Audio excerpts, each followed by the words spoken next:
দুটোই করো, বেশি করো।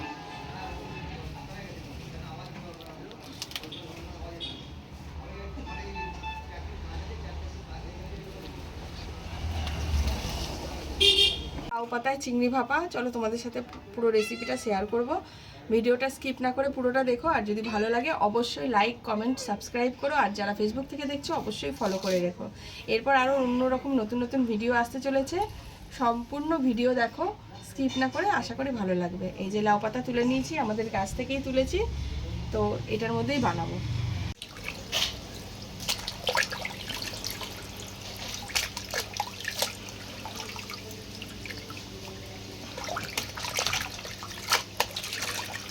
এখানে পাতাগুলোকে ভালো করে ধুয়ে নিয়েছি, ধুয়ে এখানে রেখে দিয়েছি, জল ঝরানো হয়ে গেছে। আর এই বাটিটার মধ্যে সমস্ত কিছু মিশিয়ে নিয়েছি। বাটির মধ্যে আছে সর্ষে বাটা, নারকেল বাটা, সর্ষের তেল, কাঁচা লঙ্কা, একটা শুকনো লঙ্কা, কাশ্মীরি গুঁড়ো, হলুদ গুঁড়ো, আর চিংড়ি মাছ, আর কুচি কুচি করে টমেটো কিছুটা দিয়ে দিয়েছি। দিয়ে এটাকে ভালো করে একটা ব্যাটার বানিয়ে তার মধ্যে চিংড়ি মাছগুলো দিয়ে আধ ঘন্টা মতন আমি ঢাকা দিয়ে রেখে দিয়েছিলাম। তাতে কি হবে যে মাছটাও, চিংড়ি মাছটাও ভালো করে ম্যারিনেট হয়ে যাবে, আর ভেতরে মশলাগুলোও ঢুকবে। এই বাটিটার মধ্যে সমস্ত মশলাগুলো নিয়ে নিয়েছি। এটার মধ্যে আছে সর্ষে নারকেল একসাথে বেটে নিয়েছি, তার সাথে 4টে কাঁচা লঙ্কা দিয়েছি, একটা শুকনো লঙ্কা দিয়েছি, কাশ্মীরি গুঁড়ো, হলুদ গুঁড়ো, নুন, সামান্য মিষ্টি দিতেও পারো, ওটা স্কিপ করতেও পারো। যেহেতু নারকেল আছে সেই জন্য আমি অল্প চিনি দিয়েছি, আর সর্ষের তেল দিয়েছি, আর কুচি করে টমেটো দিয়েছি, আর তার সাথে চিংড়ি মাছগুলোকে আধ ঘন্টা মতন এটার মধ্যে রেখে দিয়েছিলাম। চিংড়ি মাছগুলো ভালো মতন ম্যারিনেট হয়ে গেছে। মানে চিংড়ি মাছের ভেতরে অনেক সময়তে ভাপানোর সময় দেখা যায় যে কোনো মশলা ঢোকে না, ভালো লাগে না, বেস্বাদ লাগে। তো সেই জন্য আমি কিছুক্ষণ আধ ঘন্টা মতন আমি চিংড়ি মাছগুলোকে এই মশলাটার মধ্যে রেখে দিয়েছিলাম। এতে কি হলো, ভালো করে ম্যারিনেট হয়ে গেল। তো এরপর পাতাগুলো নিয়ে নেবো এক এক করে। একসাথে আমি দুটো করে পাতা নেবো, একটা ছোট পাতা নিয়েছি, একটা বড় পাতা নিয়েছি। নিয়ে এই বোর্ডগুলো কেটে দিতে হবে। এই বোর্ডগুলো কেটে না দিলে পাতাগুলো ফেটে যাবে। এই বোর্ডগুলোকে কেটে দিতে হবে। দিয়ে এবার আমি পাতাটাকে এইভাবে ঠিক নিয়ে নিলাম, একটা পাতার উপর আর একটা পাতা এইভাবে নিয়ে নিলাম। নিয়ে এই যে ব্যাটারটাকে দিয়ে দিচ্ছি। যেহেতু আমি সর্ষের তেল এটার মধ্যে দিয়ে রেখেছিলাম, তাই আলাদা করে আর সর্ষের তেল দেবো না, সমস্ত কিছু পরিমাণ এখানে আমার দেওয়া আছে। এরপর এটাকে মোড়াবো। কীভাবে মোড়াবো এই যে তোমরা দেখে নাও। এই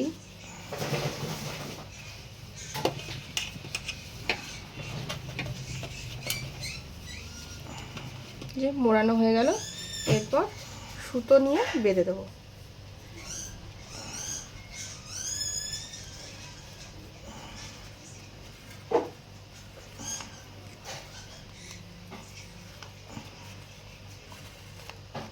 এরপর পাতাটা দু সাইড খুব ভালো করে ভেজে নিতে হবে, না ভাজলে কিন্তু পাতাটা খাওয়া যাবে না।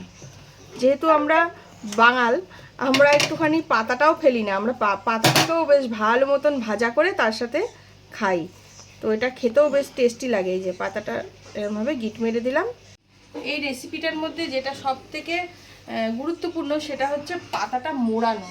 কারণ পাতাটা যদি ঠিকঠাক মোড়ানো না হয়, মশলাগুলো ভাজার সময় বাইরে বেরিয়ে আসবে, আর বাইরে বেরিয়ে এলে মানে সমস্তটা মশলা যদি বাইরেই বেরিয়ে যায়, তাহলে পাতার ভেতরে যে পোড়া একটা স্মেল, ওই স্মেলটা ভালো করে না হলে কিন্তু টেস্ট লাগবে না। তাই একটু আরেকবার আমি তোমাদেরকে পাতা মোড়ানোটা দেখিয়ে দিচ্ছি। এইভাবে পাতাটা মুড়বে, দেখবে খেতেও ভালো লাগবে, একটু মশলাও বাইরে বেরোবে না, রান্নার পরেও একদম এরকমই ভাজ থাকবে। নাও নিয়ে আসো, ক্লোজ করো, এখনো দরকার নেই। বোটগুলো এই যে পাতার মধ্যে যে বোটগুলো সেগুলোকে কেটে নেবে, যেন এটা না থাকে। এটা থাকলে কিন্তু ভেঙে যাবে, পাতাগুলো মোড়ানোর সময় ফেটে যাবে, মশলাটা তখন বাইরে বেরিয়ে আসবে। একটা পাতা এইভাবে রাখলে, এই পাতাটার উপর এই পাতাটা এইভাবে দিয়ে দিলে, এরকমভাবে দিয়ে দিলে, দিয়ে দেওয়ার পর এখানে মশলাটা ঠিক এই জায়গাটা করে দেবে। এই যে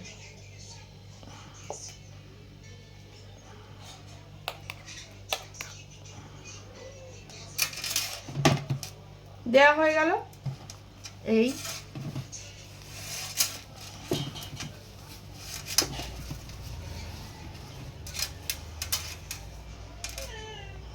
এরপর এইভাবে বুড়ো আঙ্গুল দিয়ে সুতোটাকে এরকম চেপে ধরবে, ধরে মুড়াবে।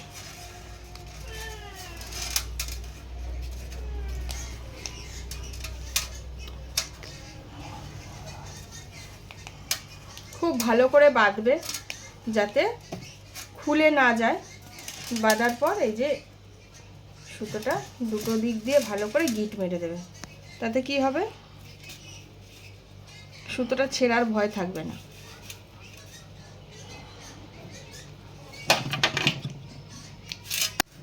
আমি এখানে লাউ পাতা ইউজ করেছি, তোমরা চাইলে কলা পাতাও ইউজ করতে পারো। যেহেতু লাউ পাতা আমাদের গাছের লাউ পাতা, তো সেই জন্য আমি লাউ পাতাটা ইউজ করলাম। কলা পাতায় করলেও ভালো হয়, আর লাউ পাতায় করলে কি পাতাটা খেয়ে নেওয়া যায়, কিন্তু কলা পাতাটা তো খাওয়া যায় না, তাই আমি লাউ পাতাটাতেই নিয়েছি। আর হ্যাঁ, আরেকটা জিনিস, অনেকে টুথপিক ইউজ করো, টুথপিক দিয়ে ভালো করে মেরে দাও মুখটা, কিন্তু তাতে কি হয়, পাতাগুলো তো খুব নরম, টুথপিক ফুটো করে যখনই তোমরা দিয়ে দেবে তখন না মশলাটা কিছু অংশ বাইরে বেরিয়ে আসবে। আর এই সুতো দিয়ে করলে কি হয়, একদম মশলা ভেতরেই থাকে, বাইরে বেরোনোর কোনো কথাই নেই। একদম দেখতে পাচ্ছ একদম শুকনো, দেখো। এরপর এটাকে আমি 2 পিঠ ভালো করে ভাজবো, একটুও বেরিয়ে যাবে না। তোমাদের রান্নাটাও দেখাবো পুরোটা, তোমরা দেখতে থাকো। গ্যাস জেলে তাওয়াটাকে গরম করতে বসিয়ে দিয়েছি। এরপর এই তাওয়াটার মধ্যে অল্প একটু তেল ব্রাশ করে পাতুরিগুলো দিয়ে দেবো এক এক করে। যেহেতু এটা মাছের আইটেম, আমি সর্ষের তেলটাই ইউজ করেছি, তোমরা চাইলে সাদা তেল ইউজ করতে পারো, তবে সর্ষের তেলে মাছের যে কোনো আইটেম টেস্ট আরও বেশি ভালো লাগে, সে কারণে আমি সর্ষের তেলটা ইউজ করেছি। তেলটা যখন গরম হয়ে ধোয়া বেরোবে তখন আমি এই পাতাগুলো দিয়ে দেবো। এরপর এক এক করে পাতাগুলোকে দিয়ে দিচ্ছি।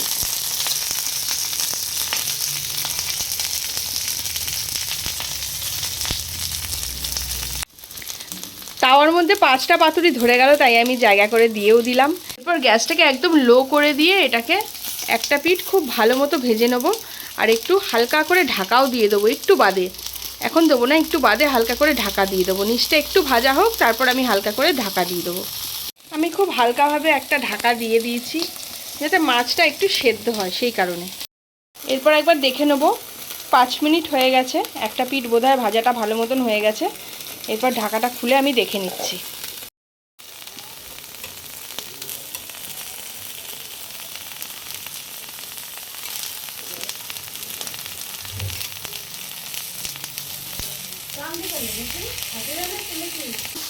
মানে গ্রেভি বাইরের দিকে বেরোয়নি, একদম যেমন বেঁধেছিলাম ঠিক তেমনই রয়েছে।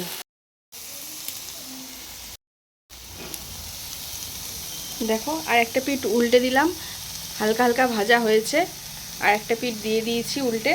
কিন্তু একটা জিনিস তোমরা দেখো, এইভাবে বাঁধলে একটুও পাতাটা ফাটবে না, পুরো মশলাটাই একদম পাতার ভেতরে থাকবে এবং খেতে দারুণ টেস্টি হবে। একটু তেল ব্রাশ করে দিলাম, দেখো পাতাগুলো একদম ফুলকো লুচির মতো ফুলে উঠেছে। তোমরা বুঝতে পারছো কি না আমি অতটা জানি না, তবে পাতাগুলো একদম একটু তেল দেওয়ার পর একদম ফুলে ফুলে উঠেছে। ভালো করে ভাজাটা হয়ে গেলে তারপর আমি আরেকটা পিঠ উল্টে দেবো। 2 পিঠই খুব সুন্দর করে ভাজা কমপ্লিট। এরপর আমি নামিয়ে দেবো, এরপর না হলে পুড়ে যাবে বেশি ভাজতে গেলে। এবার ভাত দিয়ে খাবো, খেয়ে দেখবো কেমন টেস্ট হয়েছে, আর তোমাদের সাথে সেটাও শেয়ার করব। দেখতে কিন্তু অপূর্ব হয়েছে। তো বন্ধুরা, তোমাদের এই রেসিপিটা কেমন লাগলো অবশ্যই আমাকে কমেন্ট করে জানিও। আর যারা এখনও চ্যানেলটিকে ফলো বা সাবস্ক্রাইব করোনি, অবশ্যই সাবস্ক্রাইব করে ফেলো। আর এই দেখো, এবার আমি খাওয়া দাওয়া শুরু করলাম। আমার রেসিপি তৈরি হয়ে গেছে, আর নিয়ে আমি বসে পড়েছি। আর তার সাথে মায়ের হাতের কিছু রান্না আছে, মাছের মাথা দিয়ে মুড়ি ঘন্ট, উচ্ছে আলু ভাজা, আর কই মাছের ঝোল। একদম এই গরমে একদম হালকা পাতলা খাবার। এত কিছু খেয়ে আমি আর দেখাচ্ছি না, জাস্ট এটা টেস্ট করছি, তোমাদেরকে জানাচ্ছি যে টেস্টটা কেমন হয়েছে। এই নয় যে আমি নিজে রান্না করেছি বলে সবটাই ভালো বলবো, এরকম কোনো ব্যাপার নেই। তো তোমরা দেখো আমি টেস্ট করছি। নিচে রাখি।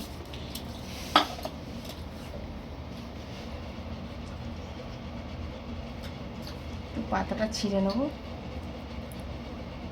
তার সাথে একটু সর্ষে বাটা নিয়ে নিচ্ছি,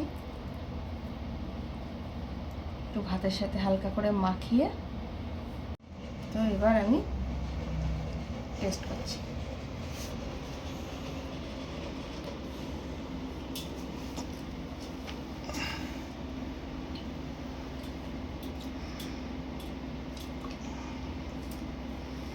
সত্যি অসাধারণ হয়েছে।